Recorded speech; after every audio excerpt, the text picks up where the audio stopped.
Missouri's Truman Reservoir, and the kickoff of the 1989 Bassmasters Tournament Trail. That all starts right here when the nation's top bass anglers begin a 6-tournament qualifying season that will earn 35 fishermen the right to compete in the World Championship of Professional Bass Angling, the Bassmasters Classic. Now today, you'll watch as one angler shoots ahead of the field to capture the Missouri Invitational. And you'll also be right in the boat with the winner and see the type of water he fishes, the lure he uses, the structure he fishes, and the winning retrieve method. I'm Ray Scott. Stay tuned in the Bassmasters. We'll be right back. Truman Lake, the 55,600 surface acres site of the $155,000 Bassmaster Missouri Invitational, the kickoff of the 1989 BASS Tournament Trail, on the road to the Bassmasters Classic, the World Championship of Professional Bass Angling. Frequent and recent weather changes have relocated many of the bass here on Truman. A cold front a few days ago dropped the water temperature into the high 60s and moved the bait fish to the middle of the coves and into the creeks. Some of the creeks and river arms are dirty, but there's also clear water in many sections of the impoundment, areas where the bass will suspend over and in structure. For many of these Bassmasters this first day, locating the bass along Truman Lake's 958 miles of shoreline and out on the flats is like finding small needles in large haystacks.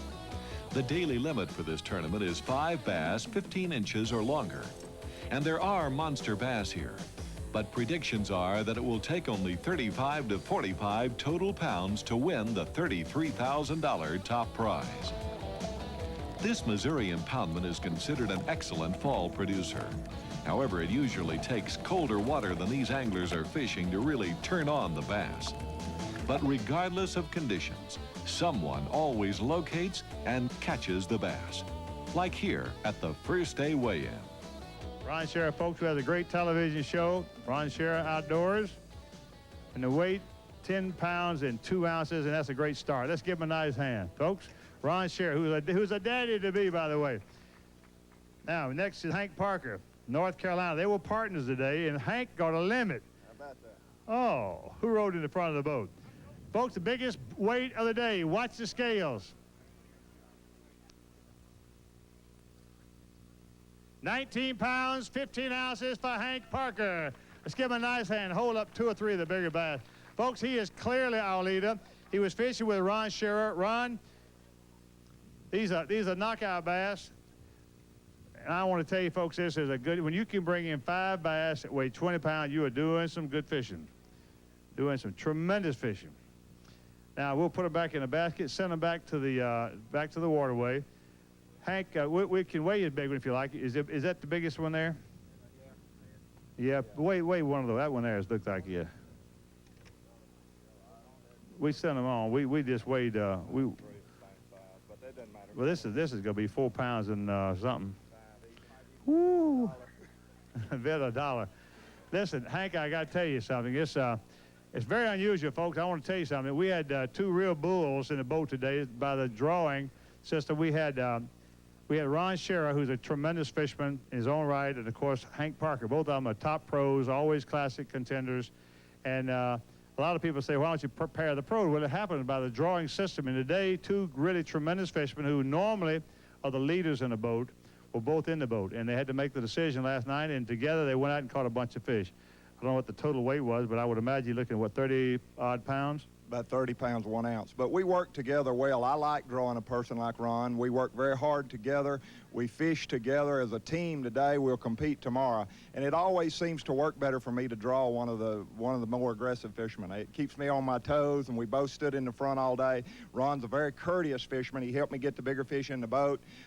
It was just he take a shot and I take a shot type deal, and I was just fortunate enough to catch the big ones. I want to ask you one thing. How did you decide last night which fish you'd go to? Because I know you both had different waters. Well, we were fishing very close together, and Ron he was on some fish that were in the 2 to 3 pound range, and I told him, I said, about half of the fish that I'm on seem to be 4 or 5 pound fish. I don't have a whole lot of fish, but I think if a person just stays at it all day, you can hammer out a limit, and you're going to get a couple 4 or 5 pounders. So he decided that He'd go look at my water first, and if it panned out, and we didn't catch any fish right off the bat. We worked real hard before we started catching any fish, and had to make a few adaptations of what I found in practice, and he was willing to stay the rest of the day just based on what it looked like. He knew it had the potential, and that's a benefit of having a real pro with you. Well, I certainly would agree with that. Let's give a nice hand, folks. Hank Parker, North Carolina. Although Hank Parker carries almost a 5-pound lead going into the second day of the Missouri Invitational, there are many Bassmasters here capable of catching big strings of bass. Like Missouri angler Rufus Harris, who's in second place.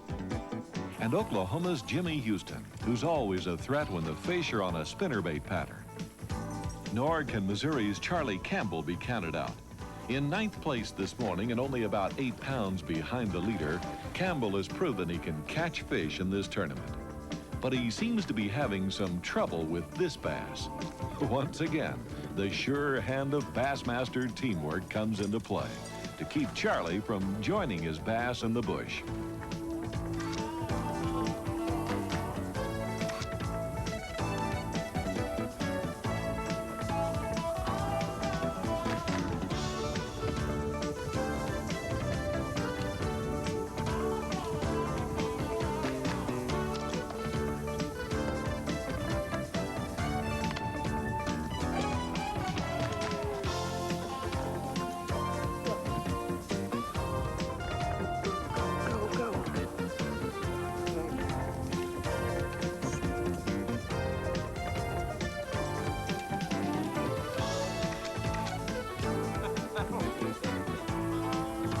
But the proof of every tournament is what takes place at the scales, like here. Hank Parker, folks, our leader yesterday with 19 pounds and 15 ounces. Today, another limited bass. And the weight, 13 pounds and 8 ounces. Folks, our leader, Hank Parker, is holding on to the lead solidly. Hank, we've got to ask, a lot of people here are curious. Can you tell us anything at all? I know this is the end of the second day with 1 to go. You've got some magic working, and we sure would like to know what's happening. Well, it was really difficult for me today. I didn't have but one little bitty fish at noon, and I'm making a real long boat run. I have to leave up there about 1:15, 1:20, and I was really sweating it out, but I found one little area and made a few changes and made a little move, and was fortunate enough to catch a limit. But I didn't get very many bites today at all. It was really tough for me. I don't think I had a bite till about 11 o'clock. Not even a non-keeper. The water that I was fishing yesterday was basically dead today. I had to make a move. So you caught these bass in another spot? Well, I caught them about 2 miles from where I caught them yesterday or so. Well, I guess you told me more than I expected, but tomorrow we want to know the whole story, because right now you're solidly in the lead, and congratulations. Well, I appreciate the fish that I'm catching, Ray. I will say this, are fish that are not really feeding. It's really hard to get these fish to hit. You have to make a presentation to them in a way to get them to strike out of impulse. You can't go in there and finesse and get them to hit. It's a deal where you just have to kind of sneak up and get them to attack it before they ever realize what's going on. I think you told us enough. If you go any more, you may be lying. Good luck to you, Hank Parker. The weather changes this final day of the Missouri Invitational. Clouds and rain and colder temperatures. And Hank Parker sets his goal. I really don't know exactly what to expect. I've got a pretty good lead going in. I definitely want to win this tournament now. I'm expected to win it with a 12-pound lead going in the last day, so puts a little added pressure. I just hope that I've got enough mixing water that I can still catch a few fish. I think maybe 6 or 8 pounds I could probably win this tournament. I think pretty comfortable if I could catch 10 or 12 pounds, and that's what that's my goal for today, to go out and catch 12 pounds. But it almost seems as if this North Carolina Bassmaster could stay in the great warm and dry indoors. At least some anglers feel that way. But right now, it's pretty much a tournament for second place, but don't tell Hank I said that. But as Hank Parker well knows, it's never over till it's over. And once more, he makes the long boat ride to his water. Stay tuned as the Bassmaster Missouri Invitational heads into the last weigh-ins. The Bassmasters will be right back. When it comes to crowning the champ at this last weigh-in of the Missouri Invitational, Jimmy Houston was right. Hank Parker really could have stayed on the bank this morning. Now, folks, here's our leader from North Carolina with 2 bass today, Mr. Hank Parker. Let's give him a good welcome. Leading this tournament in a big way with 33 pounds and 7 ounces yesterday. Weight today, 7 pounds, 7 ounces. Let's give him a great hand for 2 outstanding bass. If you would, show them to the people. Folks, there's your winner of this tournament right here, Hank Parker. And folks, when you got a lead like he had yesterday, that's about 13, 14 pounds of bass. These 2 here don't guarantee it, but it's almost a surety. Hank has had a remarkable tournament. He's a very well-known fisherman, as you know, has a great outdoor show back home in North Carolina. Fishes in the Classic every year. But it's not often you can go into the 3rd day and almost take a nap. Now, I know you didn't because you know there's always one guy that can kill you. But when you caught that 2nd bass today, the pressure relieved a little bit, did it not? It's been a tough day. I've done this about 3 times now. I've led by a pretty good margin going into the last day, and I've gotten beat twice, 2 out of 3 times. So I really fished hard today. I tried to catch a big string of fish because you never do know. And I felt like 3 fish would win it for me. And then when I came in, everybody said it was pretty tough today, and Stacy King didn't catch a whole lot of fish today. So I was pretty well relieved when I got back, but I've been sweating it pretty well all day, and I got about an hour and 10-minute boat ride, you know, hour and 15 minutes, so you have a lot of time to think. This may have seemed to be an easy tournament for Hank Parker, but for the past 3 days, he's made an hour and 15-minute commute to work every morning, and the same coming back. But that 150-mile trip every day was worth $33,000 to the personable angler from North Carolina. Here's how he won the Bassmaster Missouri Invitational. What you have to do is just, like this creek is like 10 or 11, 12 miles long, and you just have to put that trolling motor pretty well on medium or high and go down through here hitting the best cover till you find the shad. And when you find those shad flicking, you see, like today, it's cloudy and you're not going to be able to see the shad on the water. You have to wait for them to pop the surface. And when you see your shad flicking, then that's the area you concentrate on. Then you turn your trolling motor down to low and then you work it really good. But until you find the shad, just keep that trolling motor on high and just hit it quick and go. And that's the way I did every day. I'd come in, and the fish are real spooky, so I didn't want to run the big motor by them. And then once I found the shad, by running the trolling motor high, just going and throwing. And once I found the shad, if I had the wind, I just let the wind blow me. I wouldn't even hit the trolling motor again. I just let the wind push me, and I'd go real easy, or either keep the boat right out in the center of the channel and trolling motor really slow. There he is.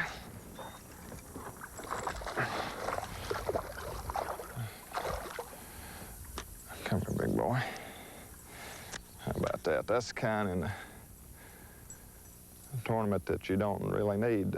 Here, you know, that's not a real bad little fish, but 15-inch size limit, you know, that one needs 2 more years to be a keeper.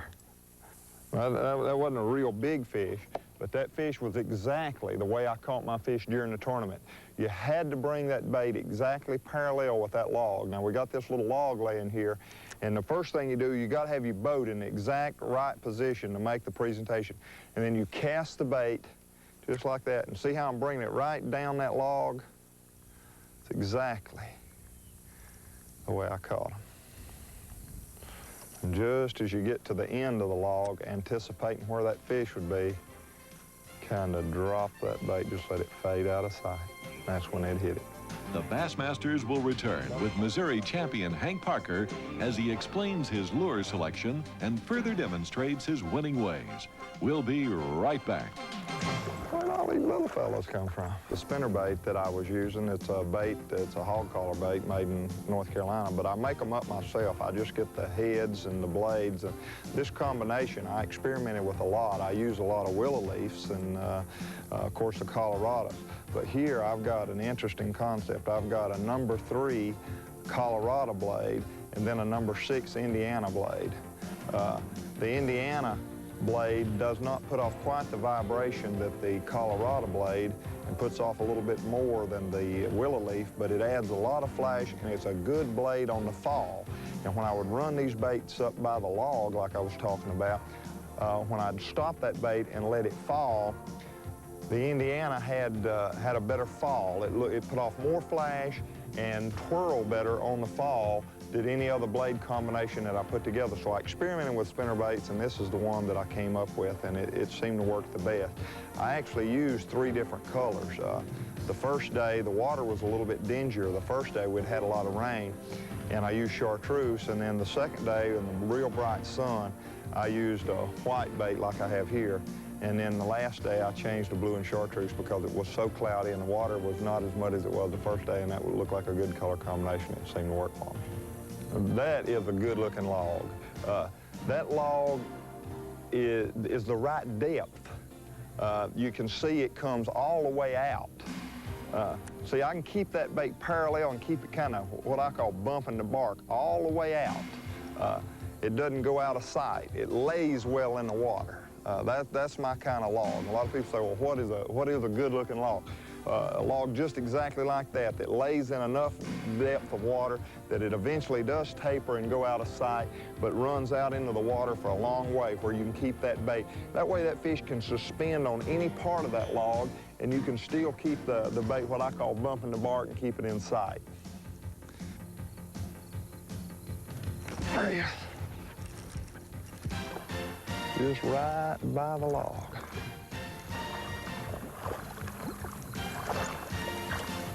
Big boy, I won't quite make 15 inches, but chunky little fish. That's one thing about these Truman Lake fish. They're healthy fish. They're not, you're not gonna catch a lot of 10-pounders like you do in Florida. But as far as catching a grade, I guess I had nearly a 4-pound average for the tournament, and that's good. That's good for Florida. That's good for Mexico or Cuba, anywhere in the world. I mean, that's a good average. And Truman has really got quality fish, and probably as much shad or more shad than any lake I've ever seen in my life. It is a very healthy lake.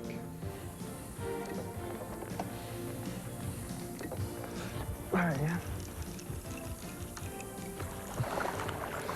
Where'd all these little fellows come from? Well, that's not a Truman fish. These fish are supposed to be 4 and 5 pounds. I'm glad they're in here today and not yesterday. I didn't want to catch these. But you know, whether it's a 10-inch fish or a 4-pound fish, the way I'm getting these fish to hit and the way I caught the fish to win this tournament is with this spinnerbait, bringing it right along the log, bumping the stump, keeping it what I call bumping the bark, keeping that bait parallel to that cover, and you almost have to anticipate where that fish is at. And you bump that log, bring it right there, and you get that fish to react out of impulse. He doesn't have time to think about anything. I mean, the bait is just there, so he'll strike it. And a spinnerbait is probably the best bait that I know to do that. See, this water is 8 or 10 feet deep, and this cover comes all the way up to the surface. And these fish are not related at all to the bottom, so a jig's not effective, a worm's not effective, flipping wasn't effective. The only way I could catch these fish is to throw that spinnerbait and keep it coming right parallel with that structure. Boom, catch a fish.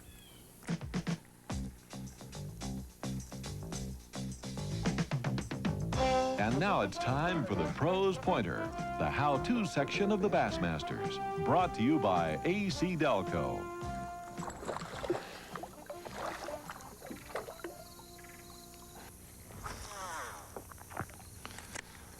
Now, catching fish under these conditions, the fish are not very aggressive and they're not feeding. You got to get them to react to that bait out of impulse, and you got to do it on the first cast. And in order to do that, you got to stay and keep that bait right on the base of the log. Now, like this tree here, this is a big tree, has a lot of potential, but if you're going to catch that fish, you need to make that first cast count. And coming in this direction, the way this tree's lined, it's absolutely no way to make that one cast from this direction. So go beyond the tree, turn around and get your boat. That's the critical part, is getting your boat in a position where you can make that cast right down the base of the tree. And now everything's right, and come right up that tree, right down the base. You cover the whole tree in one cast. And if he's in there, he can't hardly stand that.